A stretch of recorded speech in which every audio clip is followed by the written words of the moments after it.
Bonjour, mon nom est Marie-Ève Réaume et je suis massothérapeute à la clinique Guimbault. J'aimerais vous parler aujourd'hui d'un massage musculaire qui se nomme massage suédois. Souvent une porte d'entrée au niveau du massage, très connu, parce qu'il va normalement apporter beaucoup de détente ou encore a une valeur thérapeutique pour éliminer des tensions ou encore souvent au niveau par exemple des sportifs, très belle récupération au niveau du massage suédois. Alors, c'est un massage qui utilise différentes manœuvres. Ce qu'il ne faut jamais oublier au niveau du massage, c'est d'assurer d'abord le confort de son receveur. Donc, généralement, le massage suédois se pratique à partir d'une table de massage. On va utiliser normalement des sous-pieds pour permettre l'élévation et assurer du confort au niveau des reins. On va généralement utiliser toujours de l'huile dans le cas du massage suédois. Et les manœuvres qui sont généralement sollicitées sont des manœuvres, soit des fleurages, encore des pétrissages, des vibrations, des élongations, des mobilisations, en fait un paquet de techniques qui visent à assurer d'abord le confort du côté du client. Il faut toujours au départ en massage, j'ai envie de dire, créer de la chaleur, créer de la globalité, puis sécuriser son receveur. C'est déjà un privilège de se laisser aller puis de pouvoir toucher quelqu'un. Alors, de ce côté-là, on va généralement se servir beaucoup de vibrations pour permettre le lâcher-prise, permettre la détente. Ensuite, généralement, en suédois, on va découvrir un segment, par exemple le dos. Moi, j'aime beaucoup commencer avec le dos.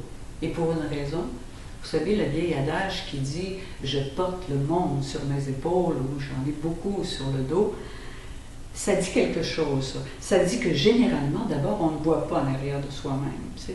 Et ça dit que généralement, nos problèmes, on est capable d'en mettre beaucoup sur nos épaules.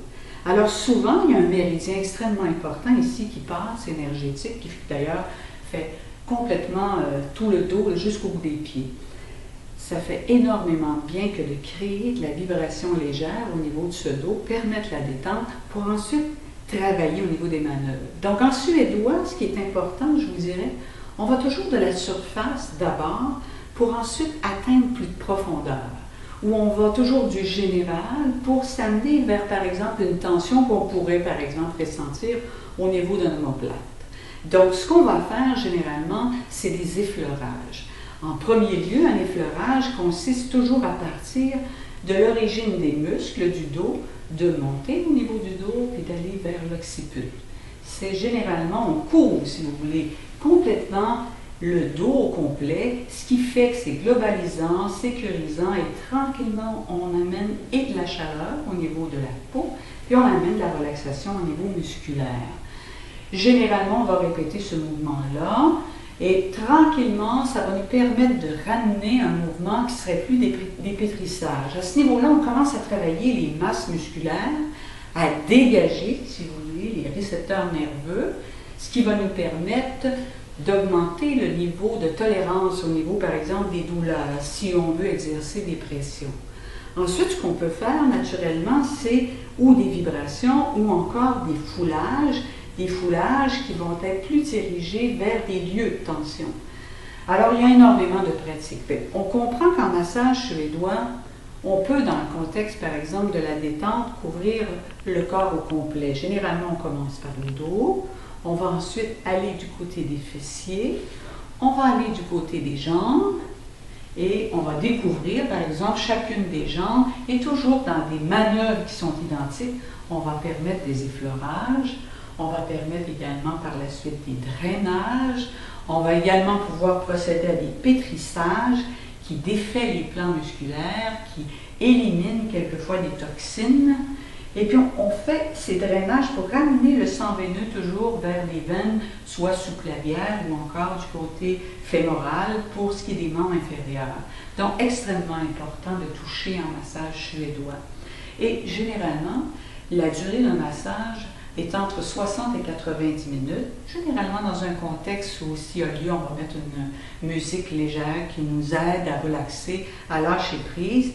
Et on va normalement, dans une trentaine de minutes, couvrir la partie postérieure du corps, après quoi on va se tourner et on va recommencer avec les bras, les pectoraux, on va les jambes, ensuite on va aller du côté de l'abdomen, qui est très présent au niveau énergétique. On dit souvent que le ventre, c'est le deuxième cerveau du corps. Alors, il y a beaucoup de tension, c'est reposant, relaxant, et généralement, on va terminer par la tête. Et du côté de la tête, c'est toujours agréable au niveau du cou, c'est toujours agréable au niveau de tous les méridiens également du côté de la tête, mais méridiens énergétiques qui nous permettent de bien savourer cette détente. Alors voilà, c'était le massage suédois en bref. Donc je vous invite à venir nous rencontrer à la clinique Guindon. Merci.